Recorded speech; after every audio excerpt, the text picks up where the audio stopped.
নমস্কার বন্ধুরা, সর্বাণী রান্নাঘরে আপনাদের সবাইকে স্বাগত। বন্ধুরা, আজকে আমি গাছের টাটকা সিম দিয়ে ভীষণ সুস্বাদু একটা রেসিপি আপনাদের সঙ্গে শেয়ার করব, যেটা গরম ভাতের সঙ্গে খেতে দারুণ লাগবে। আর আজকের রেসিপিটা বড়দের তো ভালো লাগবেই, সেই সঙ্গে ছোটরাও কিন্তু ভীষণ পছন্দ করবে। আশা করি বন্ধুরা আজকের রেসিপি আপনাদের সবারই ভীষণ পছন্দ হবে। তাহলে চলুন আর দেরি না করে রেসিপিতে যাওয়া যাক। তো রেসিপিটা বানানোর জন্য এখানে আমি যে সিমগুলো নিয়েছি, এখান থেকে প্রত্যেকটা সিমের এই দুই সাইডের শিরার মতো অংশটা এইভাবে বাদ দিয়ে দেবো। তো দেখুন বন্ধুরা, আমি আমার প্রয়োজন অনুযায়ী সিমের এই দুই সাইডের শিরার মতো অংশটা বাদ দিয়ে পরিষ্কার করে ধুয়ে নিয়েছি। এখন এই ধুয়ে রাখা সিমগুলো আমি এই কড়ার মধ্যে দিয়ে দিলাম। আর নিয়েছি একটা আলুটাকেও আমি খোসা ছাড়িয়ে পরিষ্কার করে ধুয়ে এইভাবে কেটে নিয়েছি। আলুটাকেও আমি কড়ার মধ্যে দিয়ে দিলাম। এখন নিয়েছি একটা পাকা টমেটো। এই টমেটোর আমি এই অংশটা এইভাবে একটু চিড়ে দেব। তো এটাকেও আমি কড়ার মধ্যে দিয়ে দেব। আর নিয়েছি দুটো কাঁচা লঙ্কা, নিয়েছি 4 কোয়া রসুন। আমি সব কিছু সবজি কড়ার মধ্যে দিয়ে দিয়েছি। এবার দেব জল। তবে জলটা এমনভাবে দিতে হবে যে সেদ্ধ হয়ে যাবে সিমগুলো, অথচ জলটাও শুকনো হয়ে যাবে, এক্সট্রা কোনো জল থাকবে না। এখন দেবো 2 চামচ সরিষার তেল। এখন গ্যাসটাকে জ্বেলে মিডিয়াম আঁচে রেখে 5 মিনিট এইভাবে ঢেকে রেখে দেবো। কড়ার ঢাকনাটা আমি 5 মিনিট পরে খুলে নিয়েছি। তবে বন্ধুরা, মাঝে একবার আমি ঢাকাটা খুলে একটু উল্টে পাল্টে দিয়েছিলাম। আর দেখুন, এখন সিম আর আলুটা খুব সুন্দরভাবে সেদ্ধ হয়ে গেছে। যেহেতু এখানে আমি টাটকা সিম দিয়েছি আর আলুটাও ছিল চন্দ্রমুখী আলু, তাই খুব সুন্দরভাবে সেদ্ধ হয়ে গেছে। আর জলটাও একদম কমে গেছে। আর টমেটোটাও এখানে খুব সুন্দরভাবে সেদ্ধ হয়ে গেছে। এখন আমি সব কিছু এই কড়ার মধ্যে একটু ম্যাশ করে নেব।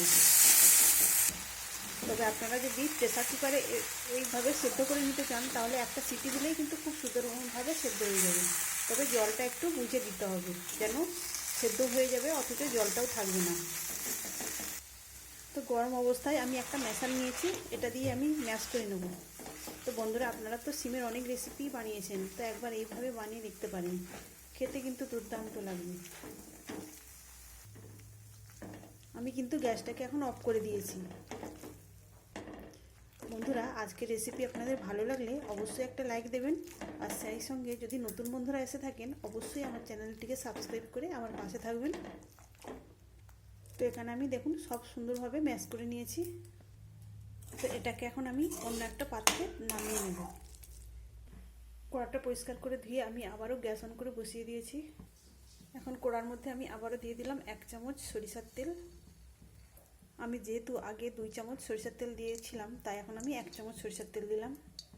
এখন দিয়ে দিলাম 1/2 চামচ গোটা জিরা আর একটা শুকনো লঙ্কা মাঝখান থেকে কেটে দিয়েছি।